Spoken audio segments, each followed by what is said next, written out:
This is News Center 1 at 10. Thursday night, and the big question at 10 is, what do you really know about fentanyl? It's a synthetic opioid, 80 times as potent as morphine and hundreds of times more potent than heroin.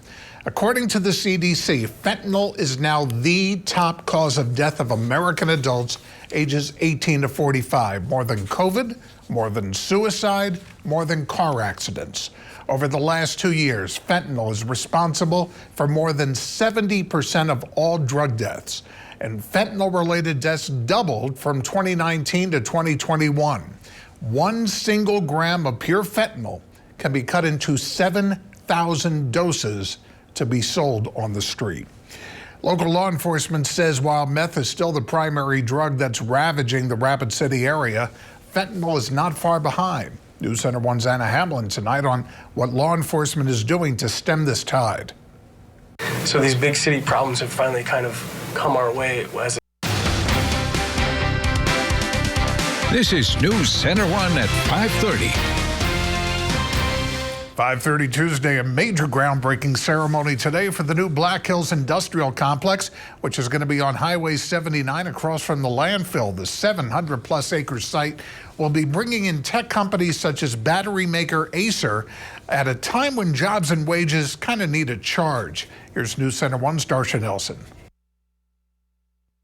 By improving the quality of wages and the quality of jobs that we get within our community. In Rapid City, Darsha Nelson, News Center 1. We were just talking a few minutes ago here that if we started singing Christmas songs right about now, maybe it would cool off sooner than later. Oh, no. And no, Brant, there's no the scientist that he is, you get his answer. Forget about it. No, wait, not until November. we have to give Halloween its due. We have to give roller coaster tomorrow. We're going to talk about what the downturn looks like coming up. Eric. All right, Brant. Rapid City setting another record for building permit valuations. 237 permits were issued in August with a valuation of $15.73 million. Now, for the first 8 months of the year, just over 1,900 permits have been issued with a valuation of $295.87 million. That breaks the January to August record that was set last year, when more permits were issued, but for a significantly lower total valuation. The top valued permit in August, $1.4 million, and that was for renovations to the Meyer-Dana Orthodontics building on Eglin Street. Rapid City work crews are getting ready to close Dinosaur Park for 7 months. They're going to be making improvements to make it easier for everyone to access the park. The park will be closed from October 1st through April 30th, but work's actually going to begin this month on the 20th, the demolition of the stairs leading up from the visitor center. There is a hiking trail north of the staircase that visitors can continue to use until the end of this month. In addition to adding an ADA-compliant path and improving the stairs, crews are also going to bring safety features up to code and upgrade visitor amenities. We'll also be touching up the dinosaurs just a little bit, still in their same spots, but making them look a little nice. There will be new surfacing, there will be interpretive signs so that you can learn about the history of the park a little better. This winter's work is part of a multi-phase project. Work's going to resume after next year's tourist season, and it's all scheduled to be finished by December 2023. The park, originally built by city crews and the Works Progress Administration, dedicated back in 1936. The sculptures are listed in the National Register of Historic Places. A new school incorporating Native language and culture today welcomed its inaugural class in Rapid City. Opening ceremonies held this morning at Camp Many-Luzahan for the Ocheti-Sakowin Community Academy. After 2 years of hard work, the academy today opened for its first kindergarten class. Ocheti-Sakowin joining a network of 14 NISNs, that's Native American-inspired academy community schools around the country. The new curriculum in Rapid City made possible through a collaboration between NISN and the NDN Collective. The head of the school, Mary Bowman, says she thinks the school's going to make a big difference in Indigenous students' lives. It's historical, actually. I think this has been something that our community has long asked for, and I'm so excited for our children to have this opportunity. Tomorrow's going to be the first day of classes at the school's temporary location at St. Andrew's Church in Rapid City. Barry Bowman says the program will expand to K through 12 with each successive year. The time has come to draw back your bow and let your arrow go. Anna Hamlin up next with a look at the new bow hunting season, the rules and the regulations as we continue for Tuesday night. This is News Center 1 with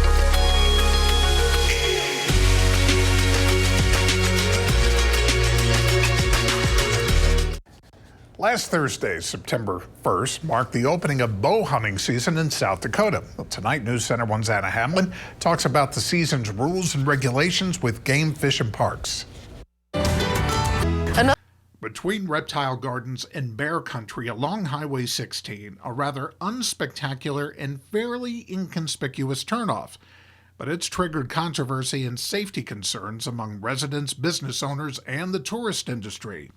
This is the entrance and exit for trucks hauling gravel to and from the old Pearly Quarry.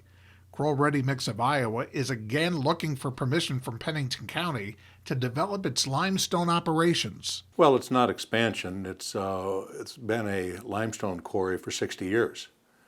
And so it was and is and shall continue to be a quarry during the life of the resource. We've been through this process before. In 2016, Kroll sought permission from the county to develop a quarry, but strong opposition put the kibosh on that effort. Now they're giving it another shot. Well, agriculture's number one, tourism's number two in the state of South Dakota. Both of these industries will be impacted by this. And it's just beyond belief to me that it's being considered, that it's even really being debated. And that's where this Highway 16 turnoff comes into play. Opponents contend that if Kroll receives permission to develop its operations, significantly more large trucks hauling gravel will be coming onto the road at a section of 16 where there's a curve. Many of those trucks would be crossing 4 lanes of traffic to head toward Rapid City at a spot where vehicles and motorcycles are coming off a steep downhill and may not know that trucks will be crossing in their lanes. Before Kroll purchased the property, the amount of rock that was coming out of there was basically minuscule. Dwayne Abada is with the group Black Hills Concerned Citizens. He was a vocal opponent of Kroll in 2016. He's back in the ring for round 2. But when Kroll purchased the property and began their operations, and they don't even have a rock crusher in there yet. The tonnage went up 50 times.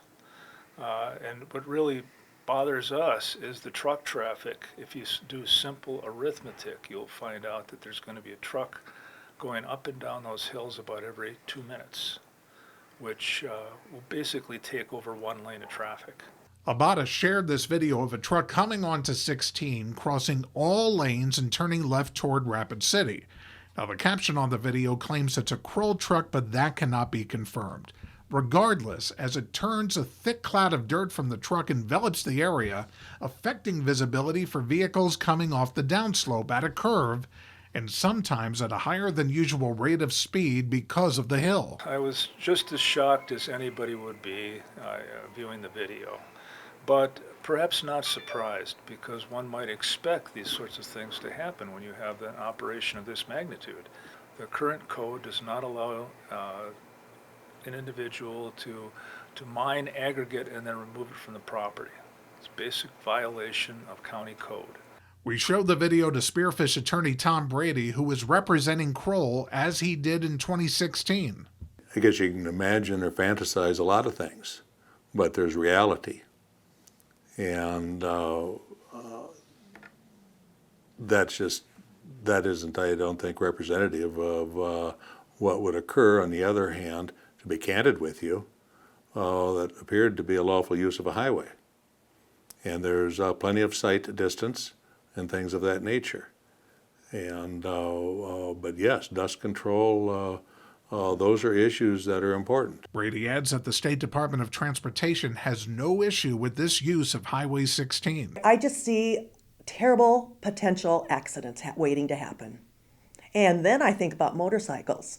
You know, gravel is really very dangerous when you're on a motorcycle going 60 miles an hour. It's dangerous no matter how fast you're going.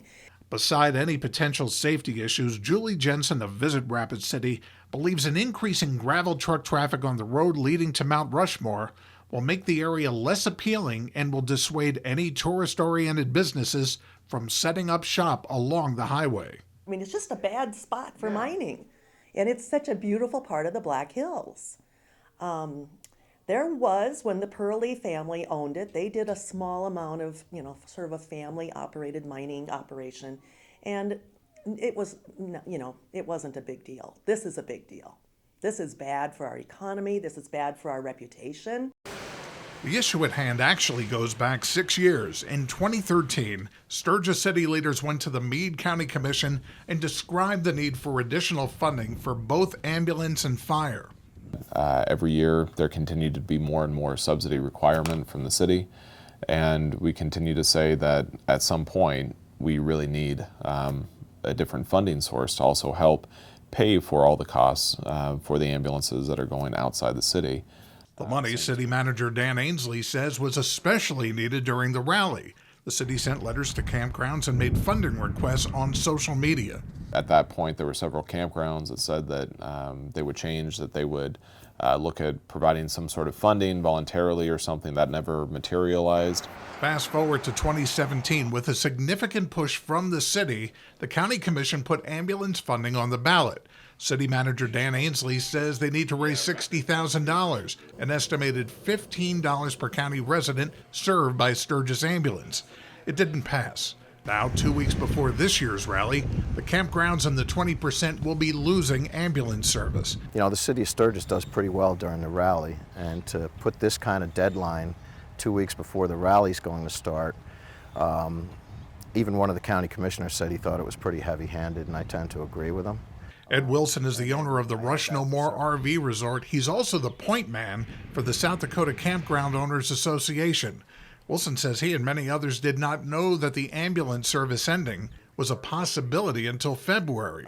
Before that, and apparently because I didn't have any ambulance calls here, they didn't inform me about any of this ambulance district, which is one of the issues that we have is, although they said they've been talking about it for 2 years, they must be talking with themselves because a lot of people didn't know anything about it.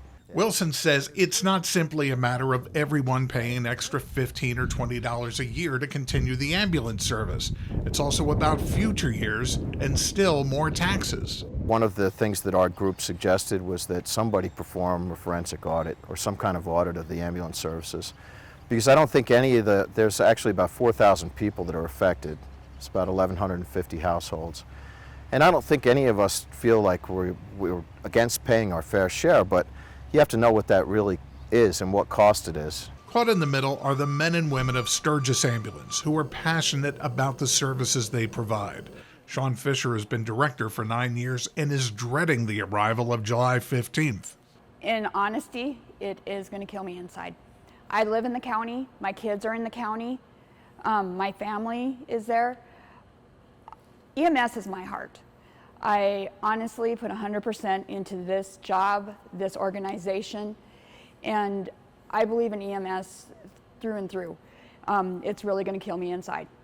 The Sturgis ambulance struggles are not unique. Fisher says on average, one ambulance service in the U.S. is shutting down each week. A big issue, the low reimbursement rate for services rendered. This may sound harsh, but you get what you pay for. Ed Wilson at Rush No More is hopeful that things won't end in mid-July if everyone gets together to start working on a resolution. Is your issue more with the county than it is with the city? I hold them both to the same standard, and I think they're failing. If you were the power that be, what would you do? I would rebudget funds to make sure that the ambulance service was going to happen.